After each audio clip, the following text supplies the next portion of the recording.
Olá, hoje eu converso com o professor Fábio Manhoso, coordenador do curso de Medicina Veterinária da Universidade de Marília. Ele também é vice-presidente do Conselho Regional de Medicina Veterinária do Estado de São Paulo e nos conta qual é o papel real do sistema CFMV, CRMVs sobre a regulamentação da atuação do médico veterinário. E também traz uma série de informações importantes sobre a atuação dos conselhos no ensino da medicina veterinária. Quer saber mais sobre esse assunto? Então vem com a gente!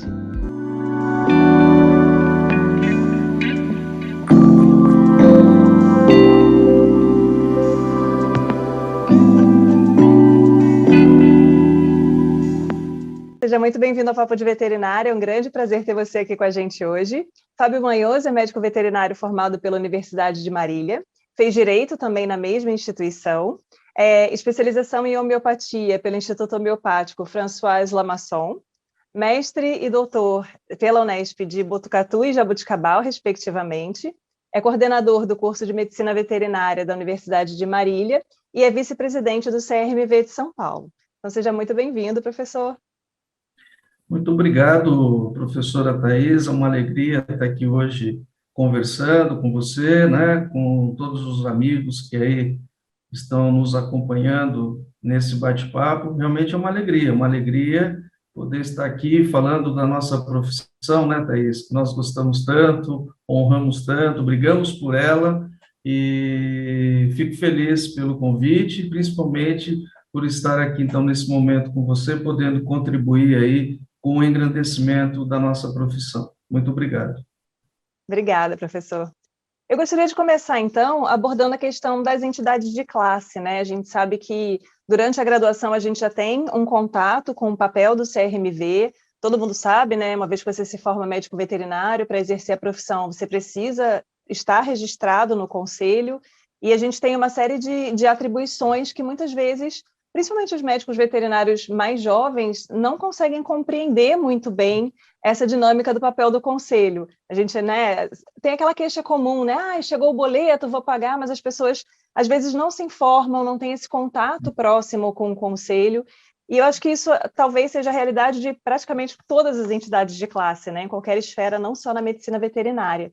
Então, gostaria de aproveitar a presença do senhor aqui para a gente falar um pouquinho sobre isso, né, sobre esse papel do CRMV na vida do médico veterinário. Thaís, muito obrigado por essa primeira pergunta, porque você dá a mim a oportunidade, né, de compartilhar com os colegas a verdadeira missão do Sistema Conselho Federal, Conselhos Regionais. E o que você falou é perfeito.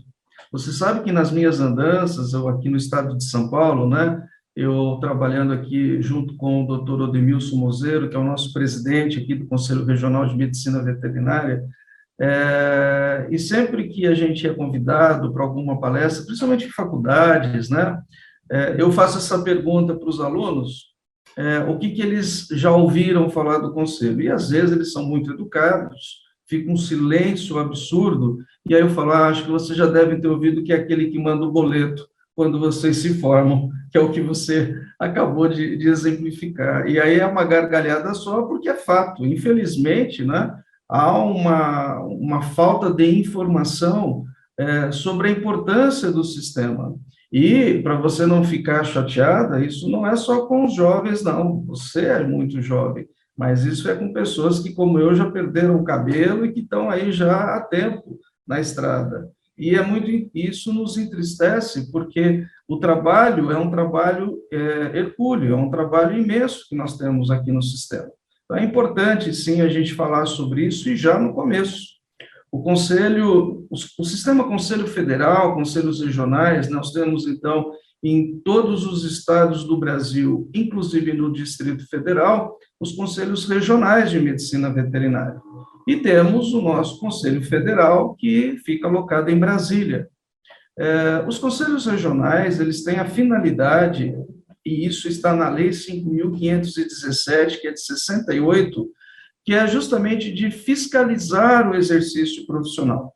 Nós ficamos um pouco assustados ainda no Brasil, porque a gente vem de um passado que a palavra fiscalização era como se fosse como polícia, uma arma na cabeça, não é? Mas a fiscalização, ela é muito importante para que dê segurança à sociedade de que aquele exercício da medicina veterinária está sendo feito de fato e de direito àqueles que estão sendo fiscalizados. É o famoso separar o joio do trigo, inclusive, né? Fazer com que os profissionais cumpram com a legislação da sua profissão e do seu país. Então, assim, a grande função do Conselho é a fiscalização do exercício profissional, mas é importante frisar que, na mesma lei, no mesmo artigo, consta lá, orientar o profissional. E isso é muito importante. Eu fico triste que, às vezes, o colega não quer conversar com o Conselho. Na verdade, o colega tem que acionar o Conselho. O colega tem que usar o Conselho como uma ferramenta de redimir suas dúvidas. Eu vou dar um exemplo aqui, por exemplo, um colega que queira construir uma clínica veterinária e tenha dúvida sobre condições de centro cirúrgico, de pé direito, de ventilação, enfim. A quem recorrer? A vigilância sanitária do Estado e do município? Também. Mas ao seu conselho de classe, porque nós temos lá um grupo que trabalha com isso, que é a nossa assessoria técnica. Um outro exemplo, às vezes questões que envolvem dinâmica jurídica. Procure o conselho. Então, assim, o conselho é um órgão orientador. Então, é um órgão fiscalizador, mas é um órgão orientador. E o conselho também é um órgão assessor. Assessor de quem, Fábio? Das autoridades constituídas, prefeitos, presidentes de Câmara, governador, deputados, Ministério Público, que sempre que se dão à frente de uma situação que envolva a saúde única, seja na área animal, saúde pública veterinária e ambiental, podem recorrer ao Conselho como um órgão assessor. Então, veja, o Conselho é um órgão muito importante no quê?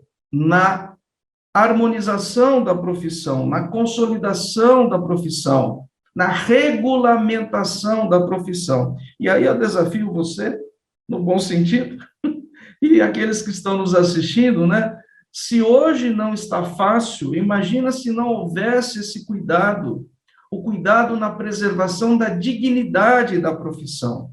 E esse é o nosso grande propósito, ou seja, a quem compete elevar cada vez mais a dignidade da nossa profissão, o sucesso da nossa profissão, o reconhecimento da nossa profissão. Não é só o Conselho, mas é a cada um dos mais de 150 mil médicos veterinários desse país. Né? Então, eu sinto que falta uma informação de que o Conselho é o que manda o boleto. Ora, todos nós pagamos a anuidade do Conselho, e é com essa anuidade que o Conselho de São Paulo, de todos os estados, se mantém, inclusive com uma parte que vai ao federal. E nós somos auditados pelo Conselho Federal, pelo Tribunal de Contas da União, e eu, que venho de uma instituição privada, trabalho na Universidade de Marília há pouco tempo, 31 anos de formado, estou aqui em Marília, né? E quando eu migro para uma gestão pública, porque somos uma autarquia federal, eu vejo que é uma diferença muito grande, né? Uma burocracia, e que bom que seja assim, porque é justamente dessa forma que nós temos que valorizar cada centavo, que não é do Conselho, é do colega médico veterinário, é do colega zootecnista, e que esse dinheiro volte a ele. De que maneira? Na boa fiscalização, não é? Abrindo espaços para o profissional, em termos de rendimento, inclusive. Por muito tempo falava-se que o Conselho não tinha essa função. Aqui em São Paulo, nós temos a seguinte regra, Thaís: sempre que somos demandados, nós nunca vamos responder que isso não é função do Conselho, mesmo que não seja, né? Mas nós temos que nos posicionar e temos que dar condições para que aqueles que nos demandaram procurem o caminho certo. Então, não sei se deu para entender esse começo, né? Mas eu posso garantir a você, a todos os colegas, o trabalho não é pouco.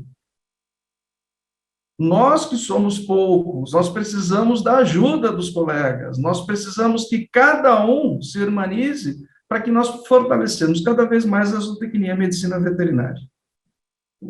Sim, deu para entender, sim. É uma questão interessante, porque eu já tive essa vivência em outros contextos, né? Muitas vezes as pessoas querem cobrar um posicionamento, uma atitude e a resolução de um problema, às vezes para a esfera errada. Então, por exemplo, uma questão que se levanta muito é a questão do grande número de universidades, de faculdades de medicina veterinária no Brasil. Isso é uma questão bastante debatida já Muito. tem estudos sobre, inclusive, e geralmente as críticas recaem sobre o conselho. Ah, mas o conselho não vai fazer nada, só que quem regulamenta a abertura de cursos é o MEC, não é o conselho. Né? Então, Perfeito. tem essas questões das pessoas quererem recorrer, às vezes, e mobilizar e querer uma resolução daquela esfera que não é responsável por aquilo, que pode ter um papel, um posicionamento que é super importante, mas não é quem vai, de fato, resolver e botar lá, né, assinar ou não assinar, porque não é da esfera de responsabilidade do conselho. Então, e outra questão também, né, que eu percebi depois que eu me tornei professora, o conselho tem várias ações direcionadas para a educação na medicina veterinária, só que muitas vezes o aluno acaba não tendo acesso por não procurar também, né, que cada um tem que se O professor, responsabilizar. Oi? ou às vezes pelo fato do professor desconhecer essas ações Sim, e sim, não compartilha com seus alunos, sim. E não é? eu tomei conhecimento dessas ações, né, e das diretrizes que foram trazidas, da necessidade da mudança do perfil da medicina veterinária, depois, realmente, por pesquisa própria, assim, porque dos meus professores, por exemplo, eu não tive essa informação. E aí a gente tem, às vezes, a dificuldade de implementar, né, as medidas de metodologias ativas, por exemplo, então, às vezes, tem alguns entraves, e aí isso fica perdido numa esfera ali que, às vezes, o aluno não tem acesso. E aí também não tem, né, como não busca a informação por conta, que a gente, né, era o que eu estava dizendo, cada um tem que se responsabilizar pela sua parte, né? Acaba achando que o conselho não faz nenhuma ação, não tem nenhum papel nesse sentido. Então, acho que seria interessante a gente falar também um pouquinho sobre a questão, né, do papel do conselho no ensino da medicina veterinária, que é um papel bem ativo, né? Sim. E mais uma vez, muito obrigado pela sua pergunta. Por quê? Porque realmente, né, em todos os lugares que andamos, Thaís, somos questionados.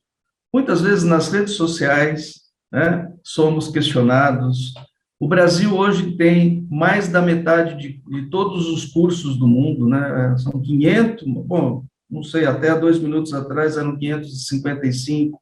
São Paulo, 108 cursos de medicina veterinária. E, assim, a nossa preocupação não é quantitativa. A nossa preocupação, e essa deveria ser a preocupação de todos, inclusive aqueles que ingressam no curso, é a questão qualitativa. Nós não podemos brincar com o sonho dos jovens.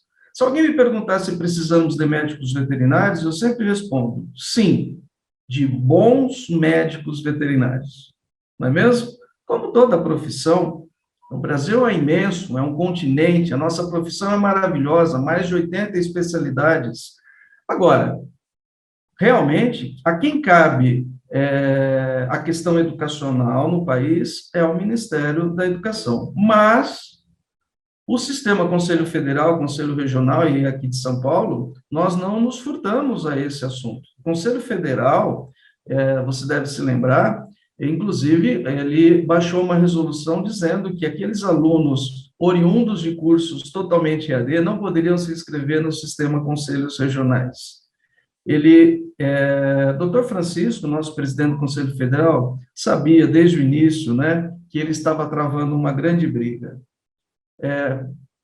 Ganhou na primeira instância, perdeu na segunda, isso foi visto como inconstitucional, hoje já reverteu ao Conselho Federal, né, as entidades se organizando e buscando reparar danos, porque acharam que tiveram danos com esse posicionamento do Conselho Federal, e veja, o Conselho Federal, na pessoa do presidente, foi honesto, foi correto, ele alertou a sociedade, e nós temos que aplaudir o nosso presidente, porque eu acredito que ele sabia que ia sofrer algumas consequências, mas ele não voltou atrás, porque é esse o nosso posicionamento. Se você perguntar para qualquer presidente, vamos falar de São Paulo, né? O nosso posicionamento em São Paulo, somos contra o ensino totalmente EAD, porque, veja, Nós estamos falando em quantidade, e em quantidade que às vezes não se mensura por essa questão do EAD. Eu vou responder a sua pergunta, mas como a gente entrou nessa esfera do EAD, o EAD, nós não podemos ser hipócritas, é uma ferramenta pedagógica. Os jovens vivem a tecnologia. Nós não podemos privá-los de trabalhar dentro da tecnologia, mas há limites, né? Nós não podemos achar que, veja, se no presencial, muitas vezes, nós temos, você é professora, sabe muito bem o que eu estou falando, né? Concorremos muitas vezes aqui com celular, WhatsApp, essas coisas. Imagina falar de medicina veterinária no EAD. Então, assim, temos que ter critérios. Entendemos e aceitamos que é uma ferramenta pedagógica, mas existe uma limitação. E o Conselho sempre se posicionou, estamos falando de educação, é contra o ensino totalmente EAD. Né? São Paulo já traçou algumas ações importantes. Aqui nós fizemos um projeto que se chama Projeto Melhor Escolha. O que é o Projeto Melhor Escolha? É falar com o jovem que quer ingressar em medicina veterinária. Então, o conselho também precisa falar com a sociedade, ele tem que, às vezes o veterinário não quer falar, né, com o conselho, vamos falar com a sociedade, vamos falar com o jovem. Fizemos esse projeto, lançamos, tanto nas mídias, nas redes sociais, no sentido de orientar o jovem a buscar o que é um bom curso de medicina veterinária. A gente sabe que muitos buscam na questão financeira, né, pelas suas próprias condições, mas ele não pode deixar de olhar para questões extremamente importantes, como infraestrutura, como projeto pedagógico, conversar com os estudantes, estudante não mente, não é? Se o estudante falar que o curso lá é puxado, que tem prova, tal, é esse aí que você tem que ficar. Não dá para ficar no meia-boca, no morno, depois isso fica muito caro. Né? Então, lançamos o projeto Melhor Escolha e agora, recentemente, lançamos também no segundo encontro de coordenadores que tivemos aqui em São Paulo. Então, veja, essa foi mais uma ação de São Paulo, trazer os coordenadores para falar de ensino, para ouvir os coordenadores. É isso que nós queremos ouvir os coordenadores. Às vezes, a dificuldade de um está na facilidade do outro. Esse encontro é muito importante. E lançamos no segundo encontro, que foi agora dia 28 de abril, o primeiro ciclo para a certificação de cursos de medicina veterinária no estado de São Paulo. Fizemos as diretrizes, né, está aberto a todas as instituições, está lá na plataforma do Conselho de São Paulo, as regras, né, foi publicado no Diário Oficial, e agora, durante esse mês de junho, as faculdades que queiram podem se manifestar, se credenciar a essa avaliação em loco, para que, obtendo os pontos, possa ser certificada pelo Conselho, como selo ouro, prata ou bronze. Veja, essa também é uma forma de falarmos com a sociedade, e é uma forma também de valorizar aqueles que estão investindo na qualidade das suas instituições, serve, inclusive, como ferramenta de gestão. Então, veja que nós não... é função do Conselho abrir ou fechar curso? Não, mas é função do Conselho falar com a sociedade sobre o que é um bom curso.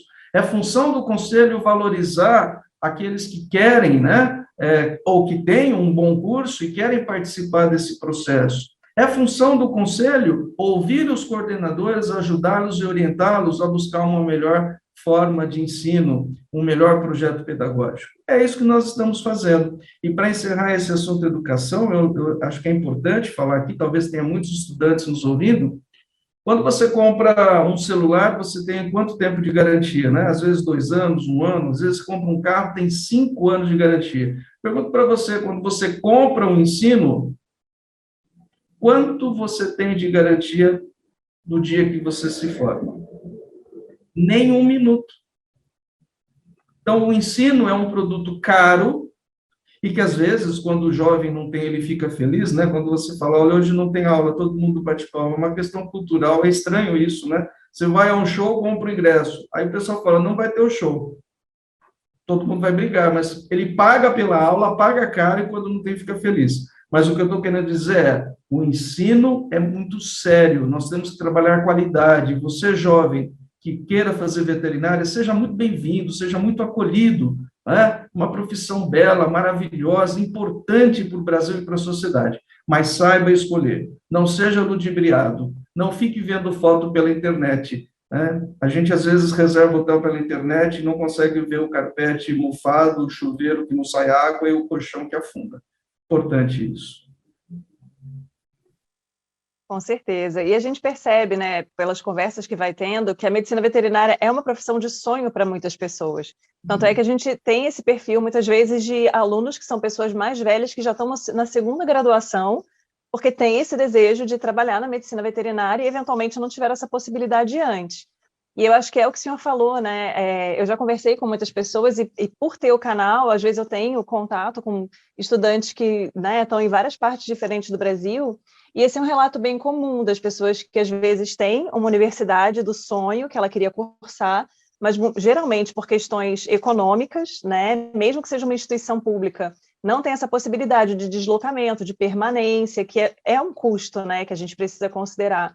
E a pessoa se sente frustrada, e às vezes essa percepção ela vem no final do curso. Então, às vezes, por uma questão de uma mensalidade um pouco mais barata, ou um curso que às vezes o aluno já sabe, e a gente tem essa tendência, não vamos mentir, né? O ser humano quer, a gente é programado para procurar o caminho mais fácil para conseguir as coisas, né? Apesar do prejuízo que isso pode trazer para a gente no futuro. Então, às vezes, ele usa como critério, esse curso aqui é mais fácil de passar, né? Esse curso aqui, enfim, né? As questões erradas. E aí, depois que a pessoa se gradua, bate aquele arrependimento de tudo que ela deixou de aprender, tudo que ela deixou de aproveitar, e que falta isso tudo vai fazer uma vez que você esteja com o diploma na mão. Porque a partir do momento que você pega o seu diploma, você é 100% responsável por aquilo que você bota profissionalmente no mundo. E é muito diferente do papel do estudante, em que você ainda tem o respaldo da instituição, do professor. Na residência também você tem o respaldo de um tutor, um orientador. E quando você está, né, na vida real ali no mundo, você precisa dar conta, né, dessa situação. Então, é bem importante, né? Dentro desse projeto que a gente, né, colocou nessa gestão aqui no Conselho de São Paulo, o doutor Odemilson, né, ele me deu essa incumbência de presidir a Comissão de Educação, até pela nossa vivência, né, de 30 anos dentro de uma universidade, e nós trabalhamos numa comissão muito unida, muito capacitada, meus colegas, né, que participam conosco, de instituições públicas e privadas, e todos com esse mesmo foco, de buscar essa aproximação com as faculdades e com os coordenadores, nesse sentido, de conversar, de orientar, de se disponibilizar, né? Fizemos várias visitas, às vezes as pessoas achavam até estranho, né? Olha, vocês vieram fiscalizar. Não, nós não estamos aqui fiscalizando nada, nós viemos aqui conversar, né? Nós queremos prestigiar a sua faculdade. Vimos muitas coisas boas, mas algumas coisas que realmente chamam atenção, porque quando você fala em medicina veterinária, nós não estamos formando médicos veterinários para cães e gatos, nós estamos formando médicos veterinários para a sociedade. Por isso que o nosso curso é generalista, tanto nas diretrizes curriculares de 2003, como nessa atual, é claro isso. Né? Nós temos um comprometimento muito grande com a questão da saúde das pessoas, com a saúde ambiental, né? E com a produção de alimentos. Somos um profissional do agronegócio, e me entristece ou me preocupa, às vezes, ver uma instituição que às vezes eu não vejo nem grama. E as pessoas têm uma visão de que tem que ter hospital. A função do veterinário é evitar com que o animal chegue no hospital. Então, assim, mas temos que fazer. Nós não podemos, Nós não podemos ficar de braços cruzados ou falar que isso não é função do conselho. Não, nós estamos aí, estamos na luta, e nem que tiver que colocar um vasinho com grama para levar para a faculdade, enfim. Agora, nós temos que despertar nisso em quem? Nos gestores. Nenhum coordenador de curso quer que seu curso seja visto como ruim. Então, nós temos que dar subsídio para esses coordenadores, eles injetarem, né, esse pensamento nos seus gestores. Então, é assim que nós estamos trabalhando, Thais. Sim. E a questão EAD, né, que o senhor tinha abordado também, a gente percebe até em disciplinas que não eram EAD o impacto que a pandemia teve sobre aprendizado. Né? Hoje, por exemplo, na semiologia, eu tenho alunos que, quando entraram na instituição, tiveram aula de anatomia EAD. E realmente, o aluno, a carga horária da medicina veterinária é muito pesada, o aluno não volta naquela disciplina para estudar depois. E aí chega na semiologia, você fala, tá, qual é o nome dessa estrutura aqui? Eles não têm a menor ideia. Isso exato. porque eles foram privados daquela vivência presencial no anatômico, com as peças, né? Porque isso ajuda a fixar um pouco mais o conhecimento, né? Não tem como comparar a pessoa que só vê a imagem. E aí depois, mais uma vez, fica por conta do estudante correr atrás daquela informação que de alguma maneira ficou faltando, e na medicina veterinária a gente acaba fazendo isso o resto da vida. Né? Não é porque eu me formei, eu sou professora, que eu não tenho que voltar atrás e buscar informações que eventualmente ficaram lá, né, esquecidas numa caixinha muito, muito no passado. E veja, nós, inclusive, né, esse ano de 2023 é um ano importante para a medicina veterinária, os cursos vão participar de mais uma edição do Exame Nacional do Estudante, ou seja, do ENAD, né? É o ENAD da pandemia, podemos dizer assim, né? No último ENAD que tivemos, nenhuma instituição privada conseguiu o conceito 5 e conceito 4, apenas 17 instituições privadas. Eu estou fazendo essa observação, eu estou numa instituição privada e com muito orgulho, ela está entre esses 17. Mas, assim, a sua também, né? Nós precisamos ter um olhar para todas essas instituições que, às vezes, não conseguiram um bom conceito, não é? Por motivos de gestão, por motivos de projeto pedagógico. Então, assim, a grande preocupação é, nós temos um diagnóstico na mão, o próprio MEC tem um diagnóstico na mão, então, isso precisa ser trabalhado, né? Não com a arma na cabeça, mas trabalhado com o quê? Com, realmente, assim, vamos sentar, vamos construir juntos. Às vezes eu sinto essa falta, sabe? Parece que tudo é feito para diminuir, tudo é feito para ficar mais fácil, tudo é feito para fazer de conta, às vezes. Quando, na verdade, nada é mais prazeroso do que nós sentarmos à mesa e buscarmos todos juntos formas, né? E, às vezes, formas que não têm nem muito impacto econômico, para que a gente possa elevar, né, a qualidade do ensino como um todo. Como também tivemos várias instituições públicas com conceitos negativos. Então, veja, aqui não é crítica ao A ou ao B, mas eu só estou trazendo o assunto ENAD porque tivemos um raio-x último. Qual foi o diagnóstico? Quais foram as ações, né, que as próprias instituições tiveram? E estamos agora para novembro, o próximo ENAD, e vamos receber esses alunos que por um ano, pelo menos, eu sei, porque foi o ano da pandemia, e aí não tinha como, né? Mas nós sabemos que muitas vezes, né, essa pandemia em algumas instituições, até hoje, né, às vezes é usado como justificativa para que algumas disciplinas importantes continuem no EAD. E isso é entristecedor, né? Preocupante. Sim. É um trabalho que requer continuidade, né? Eu acho que quando muda a gestão, em várias esferas a gente percebe isso. Às vezes as pessoas querem mudar tanto o que já vinha sendo feito, ao invés de aproveitar aquilo que já foi gerado de informação. Porque Exato. a ideia desse tipo de avaliação é exatamente essa, né? Você ter um retrato do que está acontecendo para, a partir dali, tomar uma atitude, né? Ter um direcionamento mais certeiro, ao invés de ficar na esfera do abstrato, cada um com a sua percepção, né, buscando ali uma explicação, uma forma de dar continuidade ao trabalho. Então, é bem importante isso, né, que exista esse senso de continuidade. E cada instituição, né, que recebeu o seu relatório, poder, né, estudar e ver o que é possível fazer para melhorar, né? Acho que quem Sim. tem 4 quer 5 também, e quem tem 5 tem que brigar muito para manter esses 5, enfim. É, é o que temos em termos de avaliação. Eu estou lá hoje como participando da comissão assessora do INEP para esse próximo ENAD 2023. Isso também me dá muita responsabilidade, junto com outros 6 colegas de várias instituições. Mas, assim, a gente vê uma organização tremenda no INEP, que é o que coordena o ENAD, é uma seriedade imensa, né? Mas, como eu disse, temos que sentar à mesa. Também não podemos ficar esperando que o MEC sozinho vai fazer alguma coisa, nós temos que provocar, né? Enfim, a minha grande vontade é que realmente a gente consiga elevar cada vez mais a qualidade do ensino para fazer melhores médicos veterinários. E tem uma outra questão que eu acho importante a gente comentar, que o senhor trouxe, né, sobre a medicina veterinária ser uma profissão para a sociedade.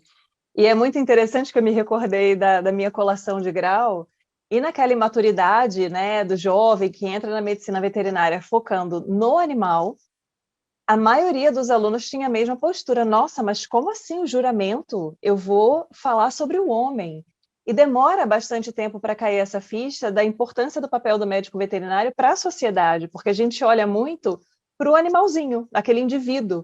Então, a gente não tem nem essa percepção sobre a importância do papel na prevenção, que foi o que o senhor falou. O médico veterinário, ele precisa existir para evitar que o animal chegue a ser encaminhado para o hospital, por exemplo, e nos animais de produção mais ainda, né? E existe esse perfil um pouco do médico veterinário, tanto é que uma frase comum que a gente percebe nos alunos que ingressam no curso gosto mais de cachorro do que de gente, meu cachorro é melhor do que muita gente. Então, existe um pouco dessa falta de percepção, né? Um pouco da imaturidade também, e também eu acho que é muito relacionado à forma como a sociedade enxerga o médico veterinário. Porque quando eu converso com veterinários que trabalham em outras áreas, trabalham com alimentos, trabalham em prefeituras, muitas vezes eles trazem essa percepção. A minha família não entende que eu ainda sou médico veterinário. As pessoas olham para mim e perguntam, mas você abandonou a veterinária, agora você está trabalhando com alimentos? Não, mas são produtos de origem animal, continua sendo atribuição do médico veterinário. Então, a ideia do canal, inclusive, foi um pouco essa também, né? De trazer essas áreas que, às vezes, a sociedade não percebe como de atribuição do médico veterinário, mas que são. E a gente passa pelo curso e muitas vezes não tem um olhar para essas áreas, exatamente porque fica focado no cachorrinho, no gatinho, no cavalo, na vaca, né, numa esfera muito restrita, e tem tantas áreas importantes que, inclusive, falta profissional, né? Perfeito. Maravilhosa a sua colocação. Olha, recentemente, acho que há 15 dias atrás, eu estive em São José do Rio Preto, na abertura da 13ª AquiShow. O que é AquiShow? É a AgriShow dos peixes, né? E ali eu vi, assim, equipamentos de última geração, grandes fazendeiros, é esse o termo mesmo, fazendeiros. Em vez de criar Nelore, cria peixe. O que acontece é que, às vezes, o problema é que a gente não vê o peixe, né, como vê o Nelore. Então, e assim, a força política que existe hoje na aquicultura, conseguiram trazer ministro da Pesca, secretário da Agricultura, prefeitos, deputados, a questão do agronegócio econômico que envolve a aquicultura no Brasil. E aí eu pergunto para você, onde está o veterinário? Quantos veterinários têm um olhar para a aquicultura? Esse é só um exemplo. Vamos ser um pouco mais factíveis, então. Avicultura, suinocultura. Como coordenador de curso, às vezes nós somos solicitados a fazer antecipação de colação de grau, e por um motivo justo, e fazemos, de forma individual. Eu nunca tive que fazer antecipação de colação de grau para quem foi trabalhar com cães e gatos. Todas que eu fiz foi para alunos que conseguiram emprego fruto do próprio estágio na suinocultura, na avicultura, ou às vezes entraram num mestrado, numa residência, enfim. O que eu estou colocando é que nós temos que olhar a medicina veterinária. Então, veja o que ocorre. A sociedade, se você perguntar para 100 pessoas o que o veterinário faz, 99 vai dizer que cuida de cão e gato, ou cuida de animal. O um não quis responder, foi embora, tá? Então, assim, a visão que a sociedade tem é essa. Esse jovem que vai ingressar na universidade está na sociedade. É essa a visão que ele tem. E quando ele chega na universidade, o que é ofertado a esse aluno? Exatamente isso. Quantas instituições vão falar de ovinocultura, caprinocultura, apicultura? Nós somos exportador de mel. O mel brasileiro é um mel extremamente conceituado, mas mel? A questão do biotério, quantas instituições de pesquisa, ou mesmo as instituições, as universidades. Eu preciso de veterinário que entenda de biotério, não é colocar um responsável técnico por pôr, a responsabilidade é muito grande. Então, assim, nós não podemos privar o aluno de conhecer um todo. E o que ocorre na sua instituição e em todas as outras, e na minha, é o mesmo cenário. Por que você veio fazer veterinária? Porque eu gosto de cão e gato. Olha, abre uma ONG, porque você pode ficar até rico, não é? Recebe subsídio, verbas, não é mesmo? Então, assim, ser veterinário é ser médico veterinário na sua essência. Então, é aí que vem de nós incorporarmos a riqueza da nossa profissão. E a briga que a gente tem que ter com o aluno para ele poder entender isso. Mas, professor, eu não vou mexer com galinha. Cuidado. Eu conheço muitos que entraram para mexer com determinada coisa e foram fazer outra. E estão muito bem, por sinal, né? Então, assim, nós não podemos perder as oportunidades. Como eu disse, 80 especialidades, 80 áreas de atuação, mais de 60% das doenças infecciosas humanas são o quê? De origem animal. Tá bom isso? Só essa informação. Então... Exatamente. Eu tive a oportunidade no canal, né, de conversar com médicos veterinários que trabalham com aquicultura, avicultura. A apicultura ainda não consegui alguém, uma referência para conversar. E é exatamente isso, né? A gente percebe como são áreas que são pouco visadas pelo aluno, e eu sempre gosto de ter essa conversa quando o aluno vem e questiona, professora, como é que é o trabalho em clínica de grandes, né? Que é a minha área, eu falo, olha, existem várias formas diferentes de você enxergar a profissão. Às vezes você tem aquela atuação do sonho, eu adoro cachorro, só que ao longo da própria vivência da graduação, eu já recebi esse feedback também, eu amo cachorro, mas eu não quero trabalhar com cachorro, porque são esferas diferentes, né? E a gente precisa considerar isso também. Pessoas que amam cavalo, mas quando tem a vivência em clínica, a cirurgia, fala, cara, eu não quero trabalhar com isso. Às vezes a pessoa quer ter o cavalo, né? Quer praticar o esporte, ter a convivência, mas não quer trabalhar com isso. Então, acho que a gente tem que amadurecer um pouco também a visão sobre o que é a profissão. Porque, às vezes, você pode ter E esse é o atuação... trabalho que você faz aqui, né? Parabenizar você Exato. por esse trabalho maravilhoso de conversar com os colegas e levar essa mensagem. Muito bom, parabéns.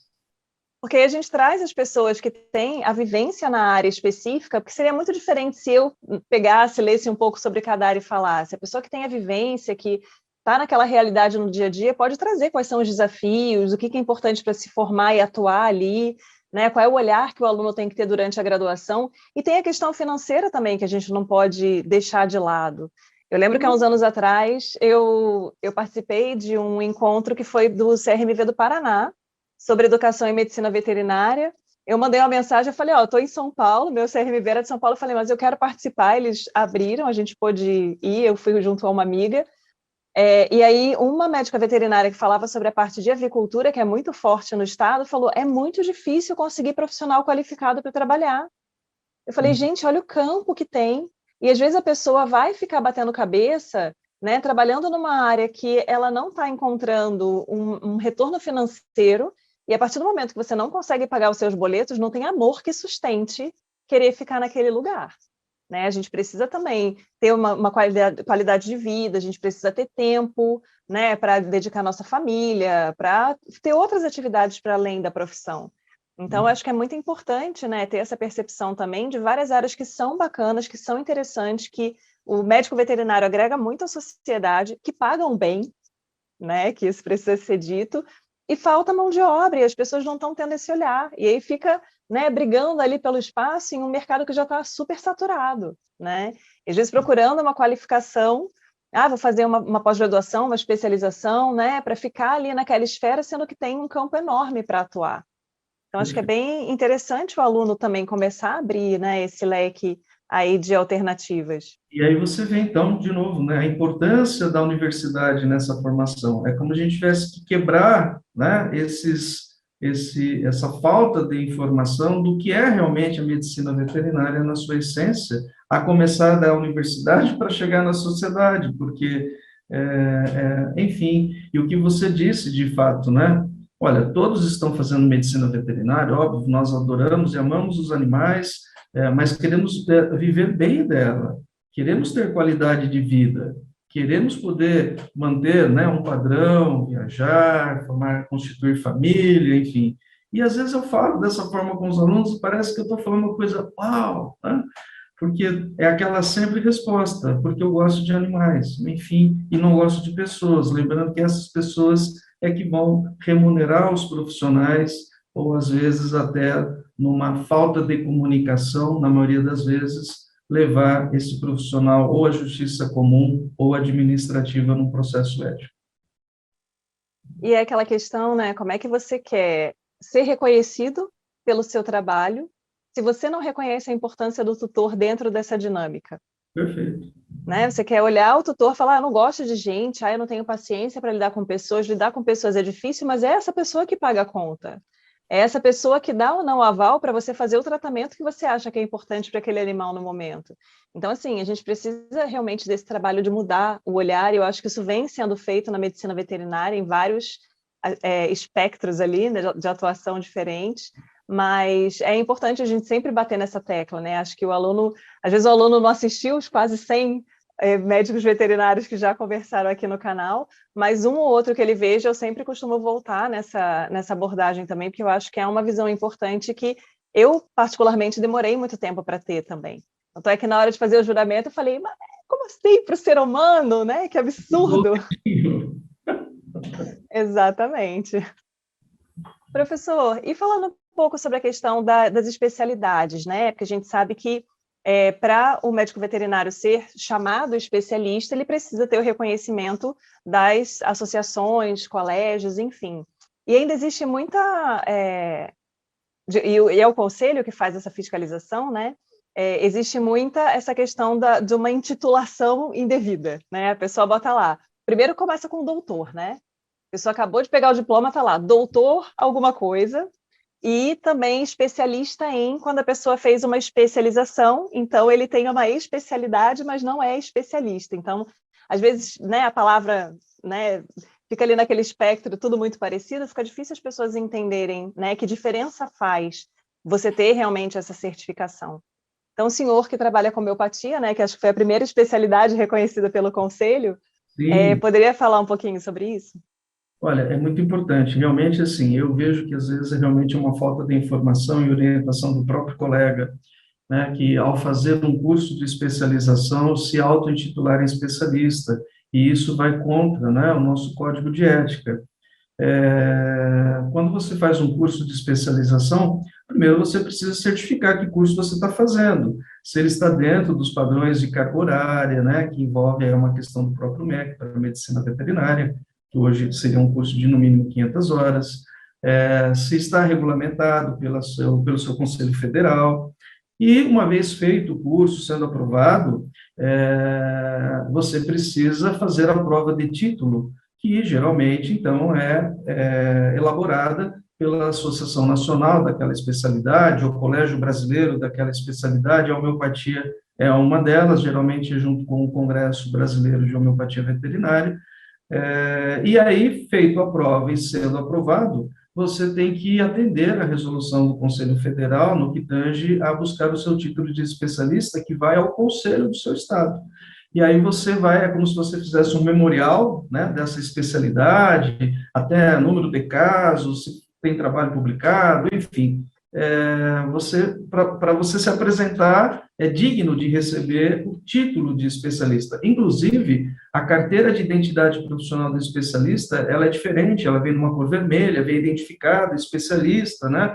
Diferente de mestrado e doutorado, que é uma questão acadêmica, não tem essa diferenciação. Então, quando a pessoa faz um curso de especialização e não quer fazer a prova de título por algum motivo, ela pode escrever com especialização. O que é o com? Ela fez a especialização, mas ela não pode se intitular especialista. Parece que é a mesma coisa, mas não é. Nós estamos falando de aspecto legal, aquilo que está escrito é o que vale. Então, nós não podemos nos autopromover especialistas se não houver essa homologação do Conselho Regional do seu estado. Com relação ao doutor, né, se você me permite, eu já vi muitas vezes falar, eu tenho doutorado, você também, então a gente fica à vontade aqui para falar. Aqui, doutor é quem fez doutorado.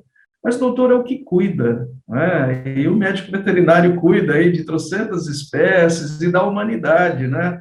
Então, assim, se coloca doutor, para mim está ótimo, parabéns, viva, mas não tem nada que esteja escrito que não possa, né? e é o que cuida mesmo, mas a questão do título de especialista, que inclusive precisa ser renovado a cada 5 anos, passa por uma plenária do Conselho. Então, é bom deixar claro isso, porque às vezes a gente quer enriquecer tanto a publicidade e cometemos alguma infração ética. Esse é um exemplo, né?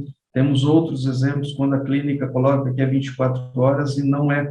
Quando a pessoa coloca lá, por exemplo, atendimentos de emergência, celular tal, a pessoa liga e ela não atende. Nós já tivemos processos éticos aqui no estado de São Paulo com essa roupagem e o colega foi punido, porque nós temos que lembrar que nós, médicos veterinários, estamos sobre a égide do Código Civil e também somos prestadores de serviço e estamos sob a égide do Código de Defesa do Consumidor. Então, nós não podemos fazer esse tipo de propaganda.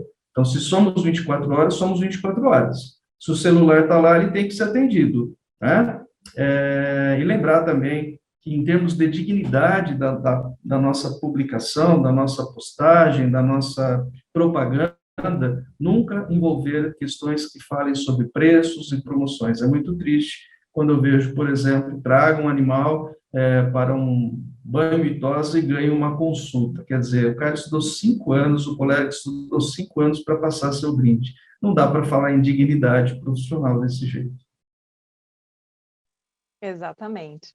Professor, o senhor gostaria de deixar alguma mensagem final para os estudantes de medicina veterinária ou aspirantes a médicos veterinários, né, que estão aqui nos assistindo? Sim. Primeiro eu quero deixar um grande abraço para todos os estudantes de medicina veterinária que estão entrando, que estão saindo, dizer acreditem no seu potencial. Cada um de vocês tem um grande potencial que às vezes está adormecido aí. Infelizmente, às vezes o estudante passa 5 anos na faculdade e por algum motivo ou outro isso não aflorou. Então, assim, é importante que você saiba que você tem um potencial, você é um gigante e vai poder nos ajudar a transformar a nossa medicina veterinária, a zootecnia, fazer das nossas profissões cada vez mais reconhecidas, fortalecidas, não é? E com certeza nos representando cada vez mais, e amanhã serão os professores, né, Thaís? Amanhã serão os presidentes de conselho e estarão aí com uma responsabilidade muito grande. Eu quero parabenizar cada um de vocês que escolheram a melhor profissão. Eu sou apaixonado pela medicina veterinária, sei da importância que ela tem, temos uma ansiedade, né, de que vamos conseguir juntos esse trabalho imenso de fortalecer cada vez mais a nossa profissão. E também quero aqui cumprimentar você, Thaís, que alegria falar aqui com você, com esse sorrisão, parabenizar você pelo seu trabalho na docência, que você leve um grande abraço a todos os colegas da sua universidade, a Universidade de Vila Velha, uma das melhores faculdades de medicina veterinária do Espírito Santo e do Brasil, que eu tive a oportunidade de conhecer e ter, junto comigo, o professor Tobias. Então, me permita também esse cumprimento a todos da Universidade de Vila Velha. Muito obrigada, professor, pela sua presença, pela disponibilidade de estar aqui com a gente hoje, trazendo essa riqueza de informações. Eu acho que é muito importante, né, trazer essa vivência. O senhor falou, já está há 30 anos aí, né, à frente do curso de medicina veterinária. Né? Parece, ó. Não parece, não parece. E é super importante, né, a gente ter essa troca com o pessoal mais jovem que realmente tem esses questionamentos, né? Às vezes não entende muito bem de quem é a responsabilidade do quê, quem fiscaliza o quê, para onde eu olho, onde eu reclamo, né, de quem eu posso obter uma informação confiável. Então, isso é bem importante. Então, muito obrigada por estar aqui com a gente hoje. Vamos lembrar de pedir para o pessoal que está assistindo, né, de curtir o vídeo, compartilhar, se inscrever no canal para continuar acompanhando aí a história de mais um médico veterinário. E na próxima semana a gente volta com outro profissional falando sobre a sua área de atuação. Até lá!